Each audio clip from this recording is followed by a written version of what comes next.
Hello students, welcome है आपका अपने यूट्यूब चैनल पे। तो 12 मार्च की शिफ्ट 1 और शिफ्ट 2 हम लोग अपलोड कर चुके थे। The last video is shift 3। इसको देखने के बाद पूरी कंप्लीट प्लेलिस्ट आपको अवेलेबल करा देंगे। इसके साथ ही आपको पीडीएफ भी पूरी फाइनल टेलीग्राम चैनल पे मिल जाएगी। क्लियर? पीडीएफ सारी की सारी आपको टेलीग्राम चैनल पे ही मिल जाएंगी। पेरिस ओलंपिक के बारे में पूछा गया था, 2024 का आयोजन कब किया गया था और इसका जो स्लोगन था वो क्या रखा गया था। तो 26 जुलाई से 11 अगस्त 2024 तक आपका ये ऑर्गेनाइज करवाया गया था with the slogan games wide open. और जो इसका मेजबान शहर था वो था हमारा Paris, France. Total number of countries जिन्होंने ओलंपिक्स में भाग लिया वो थे 206 कंट्रीज।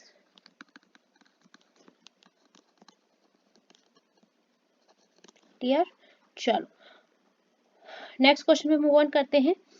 प्रधानमंत्री मोदी ने कितने परम रुद्र सुपर कंप्यूटर लॉन्च किए थे? टोटल नंबर ऑफ जो सुपर कंप्यूटर्स थे वो 3 थे और इसके साथ ही 2 हाई परफॉर्मेंस कंप्यूटिंग सिस्टम और लॉन्च किया गया था। यहाँ पर लिख लो high performing computer system, short form में लिख रही हूँ, जिनका कि नाम था अर्का एंड अरुणिका। ठीक है, ये 2 हाई परफॉर्मेंस कंप्यूटिंग सिस्टम इसके साथ ही लॉन्च हुए थे सब।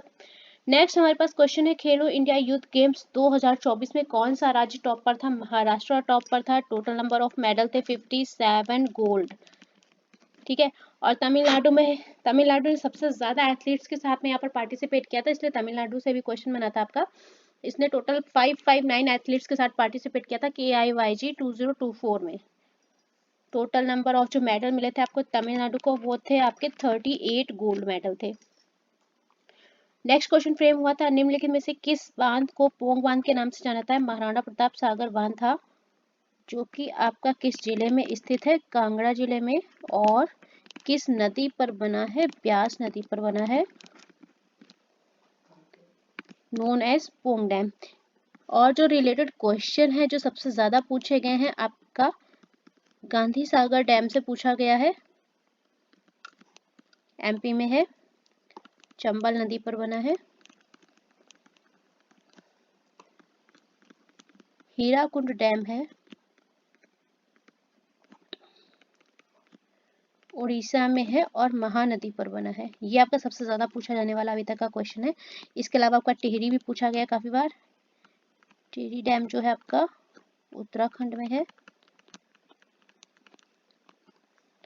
और बना है भागीरथी नदी पर। डैम का वीडियो मैं करवा चुकी हूँ, आपको स्टैटिक अवेयरनेस प्लेलिस्ट में मिल जाएगा और PDF में आपको ये लिंक मिलेगी। जब आप इस लिंक को क्लिक करोगे तो डायरेक्ट आपको प्लेलिस्ट ओपन हो जाएंगी जितनी भी है। ठीक है, डायरेक्ट प्लेलिस्ट का पूरा ओपन होगा, आप अपनी नीड के अकॉर्डिंग प्लेलिस्ट पे जा सकते हैं। नेक्स्ट क्वेश्चन जो फ्रेम हुआ था वो ये था कि तबला जो है किस प्रकार का वाद्य यंत्र है? हमारा तबला जाता है ताल वाद्य यंत्र में। वैसे मैं आपको PDF में प्रोवाइड कर चुकी हूँ कुछ इंस्ट्रूमेंट्स की, तो आपको वहां पर मिल जाएगा। संघनन पूछा गया था, तो आप जाएंगे ऑप्शन के थ्रू। आपको ऑप्शन में क्या दिया गया था? हालांकि मैंने संघनन को बाय डेफिनेशन मेंशन कर दिया था कि वाष्प को ठंडा करके द्रव बनाने की जो प्रक्रिया होती है वो संघनन कहलाती है, बट आपको ऑप्शन में एज इट इज यही लाइन मिली थी या कुछ और मिला था, तो आप जाएंगे ऑप्शन के थ्रू। जायद फसलों का सीजन पूछा गया था, आपका हो जाएगा अप्रैल से जून तक। और इसके अलावा हमने आपको फसलें लिखाई दी थी, क्या जाएगी? तरबूज, आपको PDF में मिल गया होगा, हमने आपको तीनों ही लिखा दिया था। और इधर पे और लिख लो, चावल का पास ज्वार बाजरा, और इसमें भी करवा दिया था।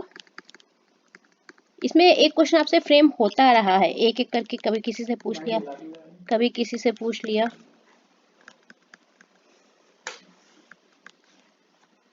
क्लियर?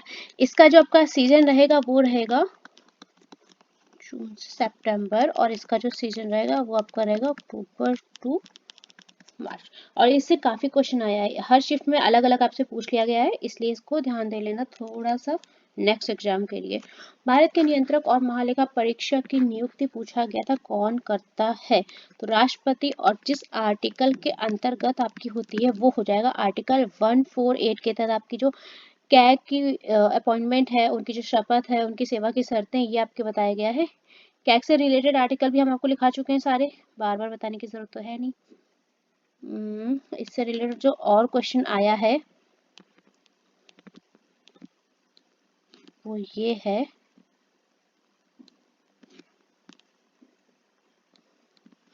कैग किस तरह का प्राधिकरण है? ये क्वेश्चन आपसे फ्रेम हुआ था एग्जाम में। यहाँ पर आपका आंसर हो जाएगा स्वतंत्र। ये क्वेश्चन फ्रेम हुआ था जिसका कि आंसर आपका ये रहा। नेक्स्ट है, पंडित रविशंकर एक प्रसिद्ध वादक हैं, किस तरह के वादक है आपसे पूछा गया था, तो ये आपके सितार वादक हो जाएंगे।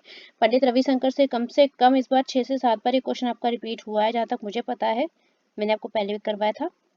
सत्य शोधक समाज के संस्थापक पूछे गए थे आपसे, कौन है? तो ज्योतिबा राव फुले जी हो जाएंगे आपके संस्थापक। इसके अलावा हमने आपको और समाज लिखा दिए थे, इसकी स्थापना लिख लीजिए। 24 सितंबर 1873 में हुई थी। यहाँ पर लिख लो प्रार्थना समाज, जिसकी स्थापना हुई थी आपकी 1867 में भाई आत्माराम पांडुरंग।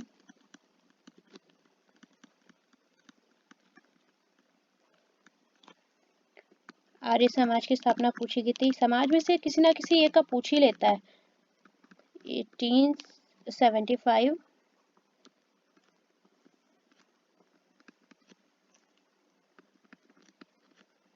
बाय स्वामी दयानंद सरस्वती।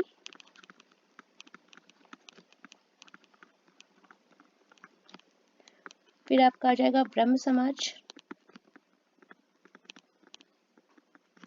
जिसकी की एस्टेब्लिशमेंट डेट थी आपकी 1828, established by Raja Ram Mohan Roy.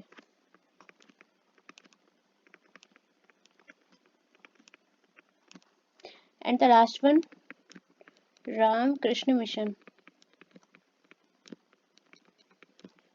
established in 1897 and established by Swami Vivekananda.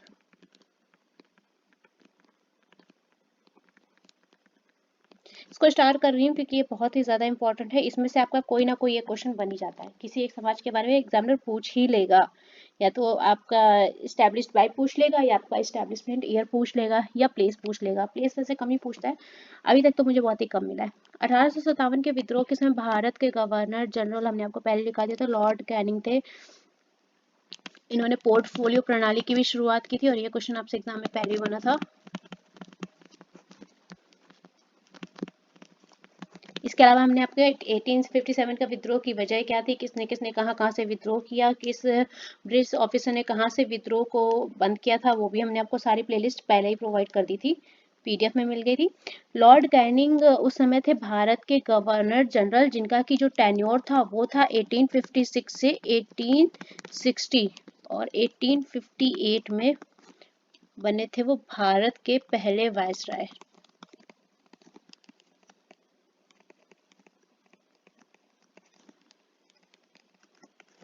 Also known as viscount Canning, इधर पे लिख लो।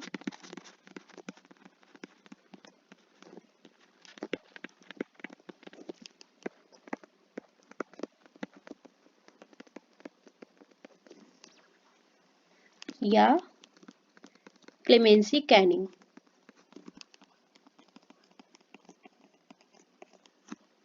इन्होंने अपने कार्यकाल में काफी अच्छे काम किए, जिसमें कि सबसे पहले था इन्होंने 3 आधुनिक, यहाँ पर लिखो 3 आधुनिक विश्वविद्यालय बनाए थे।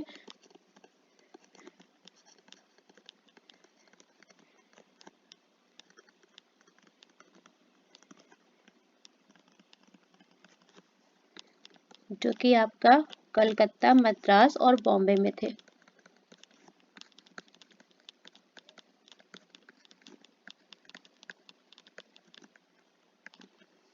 चलिए, जितना इम्पोर्टेंट हमें लगा था उतना हो गया।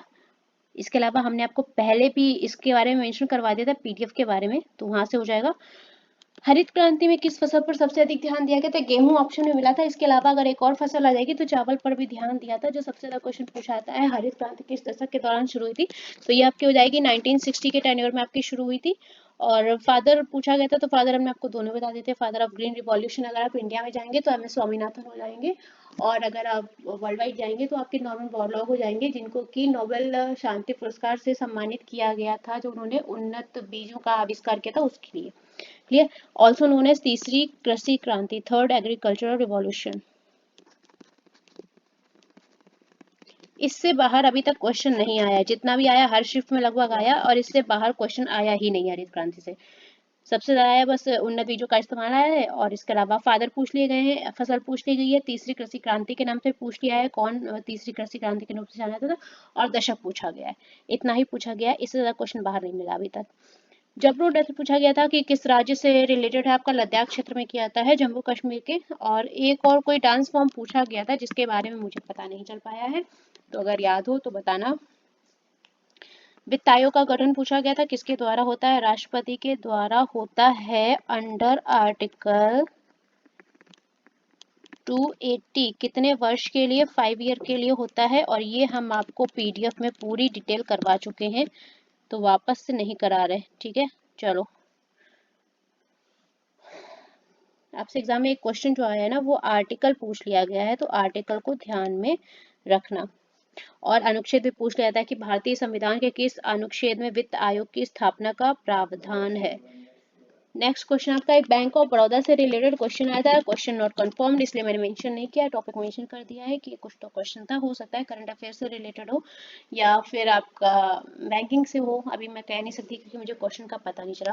The adventures of Ed Amma finds a home book आई थी, जो कि आलिया भट्ट के द्वारा लिखी गई है। डायरेक्ट बुक का नाम देके पूछा था आपसे।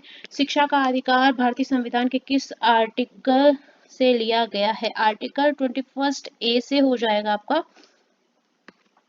अवनी लेखरा के बारे में पूछा गया था कि अवनी लेखरा किस खेल से संबंधित है? Rifle shooting. जो क्वेश्चन आपका आया था वो मुझे लगता है स्कोर पूछा गया था।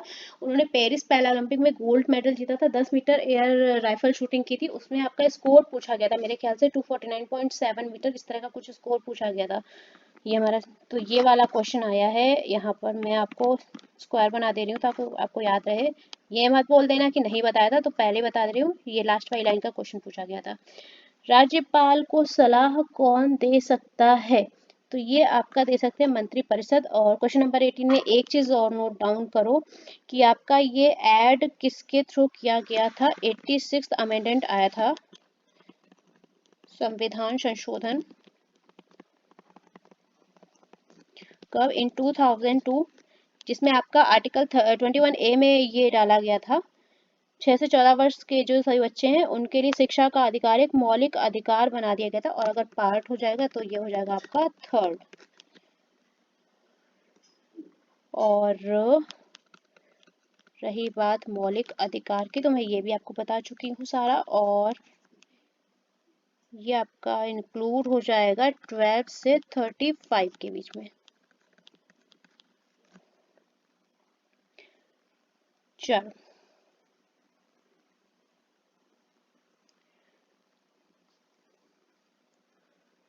नेक्स्ट क्वेश्चन पे मूव ऑन करते हैं। कहाँ पर थे? Wait a minute.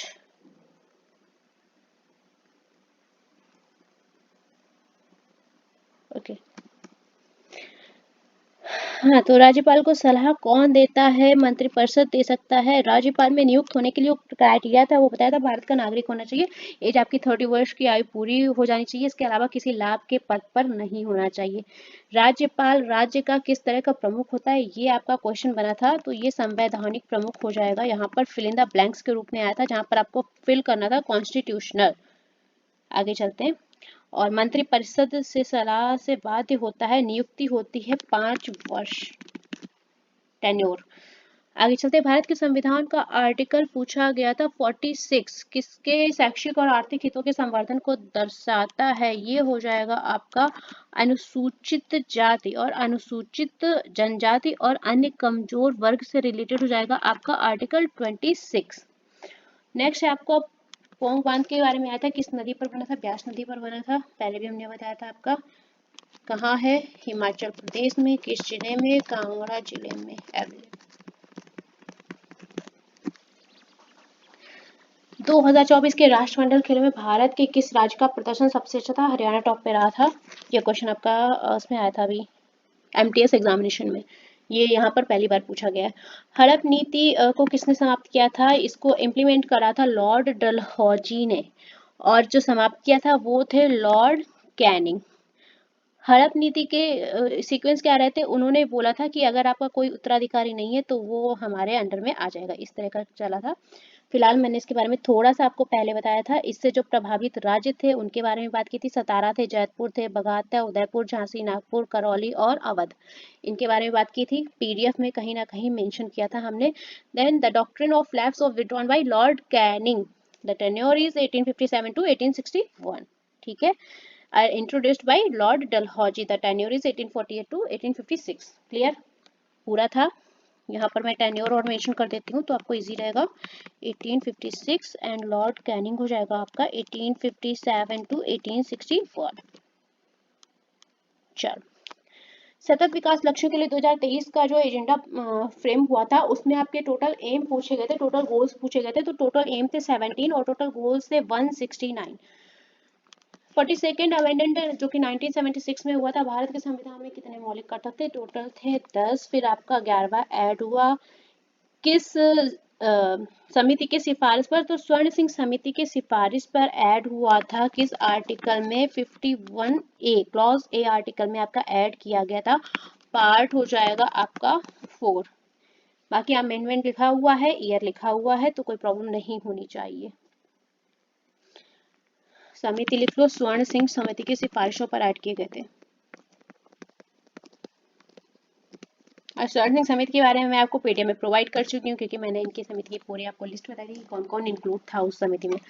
मौर्य काल में ब्राह्मण का कार्य पूछा गया था आपसे, तो वैदिक धर्म के संरक्षक माने जाते थे। इसके अलावा वो धार्मिक कर्मकांड करते रहते थे, ज्ञानार्जन, ज्ञान दान और इस तरह की। तो यहाँ पर आप जाएंगे ऑप्शन के थ्रू, यहाँ का आंसर मैंने अपने हिसाब से मेंशन किया है। ऑप्शन में शायद आपका वैदिक धर्म के संरक्षक आया हुआ था, तो एक बार कंफर्म कर लेना। वैसे आपको मिला यही था, मैंने कोशिश करी अपनी तरफ से आंसर इंक्लूड करने की। एक आपसे जायद की फसल का ऑप्शन पूछा गया था, तो वहां पर भी आप ऑप्शन के थ्रू जाएंगे। हमने आपकी फसलें लिखा दी हैं तो कोई दिक्कत वाली बात ही नहीं है, जो आपको ऑप्शन में मिला होगा वो आपका हो जाएगा। जायद की भी लिखाई थी, रबी की भी लिखाई थी, खरीफ की भी लिखाई थी, तो कोई दिक्कत वाली बात नहीं है। नेक्स्ट है आपका मित्र शक्ति अभ्यास जो है वो किसके बीच होता है, तो भारत और श्रीलंका के बीच में ये आपका एक्सरसाइज ऑर्गेनाइज करवाई गई थी। भारत का 20वां संशोधन किस अधिनियम के नाम से जाना जाता है, तो ये 20वां संशोधन अधिनियम, ईयर पूछा गया था मेनली, इनका जो ईयर था वो किस अधिनियम किस ईयर में हुआ था वो पूछा गया था आपसे। तो शायद आपको पूरा ही दिया था कि संविधान संशोधन अधिनियम 1966, जो कि आपका जिला न्यायाधीशों की नियुक्ति तैनाती से रिलेटेड है। शिव कुमार शर्मा के बारे में पूछा गया था काफी, रविशंकर और शिव कुमार शर्मा खूब पूछे गए हैं, संतूर वादक हैं। इसके अलावा इन्हें संगीत नाटक अकादमी पुरस्कार दिया गया था।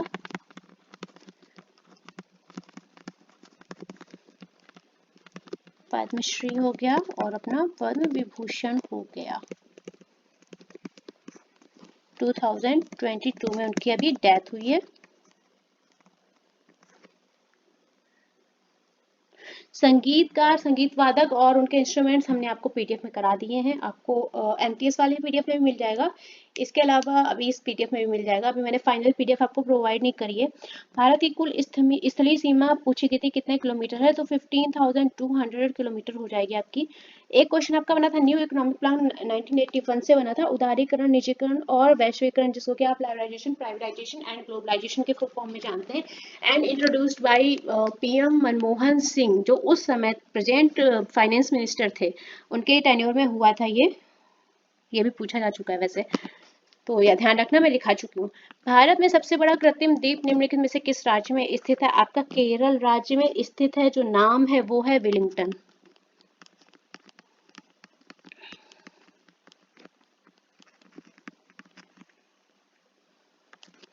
कोच्चि में आपका इस्टेब्लिशमेंट है इसका।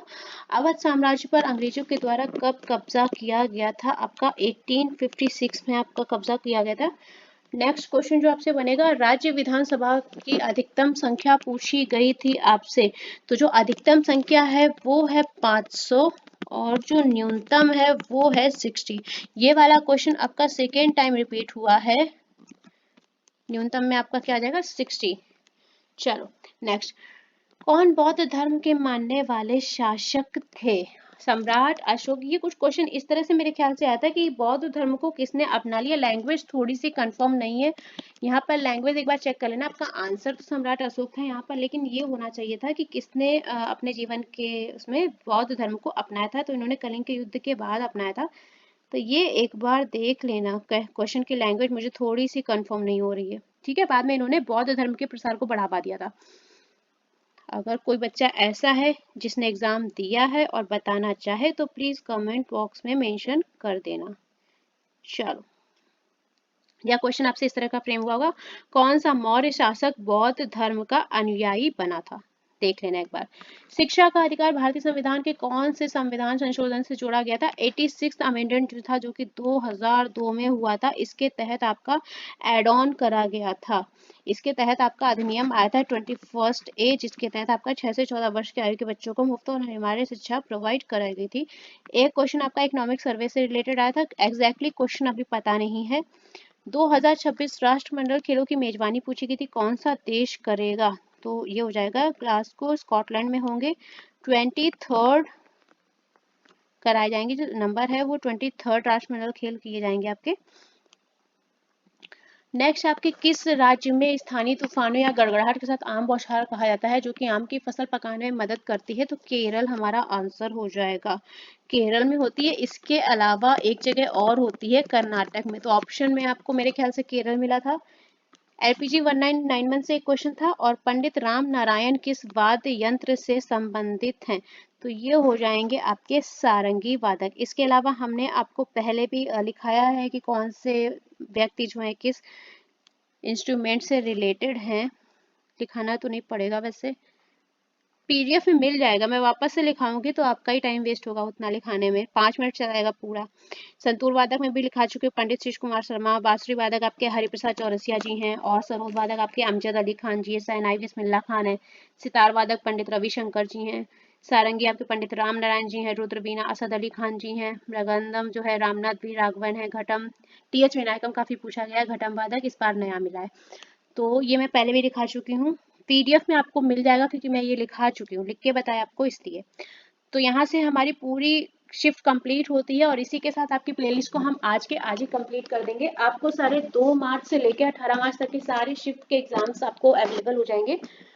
एक कंप्लीट वीडियो बना के अपलोड कर दूंगी महा मैराथन के नाम से, जहां पर आपको एक साथ सारे के सारे शिफ्ट के सारे क्वेश्चन अवेलेबल मिल जाएंगे। ठीक है, PDF में थोड़ा सा ट्विस्ट है, जो आपकी 2 से लेकर 6 तारीख तक की PDF है वो आपको विदाउट एनोटेशन के मिल पाएंगी, क्योंकि मैंने वहां पे फोन डिवाइस से पढ़ा था, इसलिए वो विदाउट एनोटेशन की मिलेंगी। बाकी 7 से लेकर 18 तक की PDF में कोई भी प्रॉब्लम नहीं है, वो आपको विद एनोटेशन मिल जाएंगी। PDF के लिए टेलीग्राम चैनल को ज्वाइन कर लेना, जब तक एग्जाम है एटलीस्ट तब तक के लिए साथ में बने रहना। फिलहाल ALP वालों का एग्जाम जो है पोस्टपोन चल रहा है, तो कोई दिक्कत वाली बात नहीं है, आराम से पढ़ाई करो। नेक्स्ट एग्जाम आपका रहेगा CGL और CHSL। अब इन दोनों डेट्स में देखते हैं कौन सी क्लैश करती है। इसके अलावा आपका पहले पड़ेगा NTPC का एग्जाम, देन आपका ग्रुप D आएगा। तो NTPC वालों तैयारी शुरू कर दो, क्योंकि आपका एग्जाम अभी जल्दी पड़ेगा और NTPC का सिलेबस ज़्यादा है। चलिए फिर मिलते हैं, तब तक के लिए साथ में बने रहिएगा।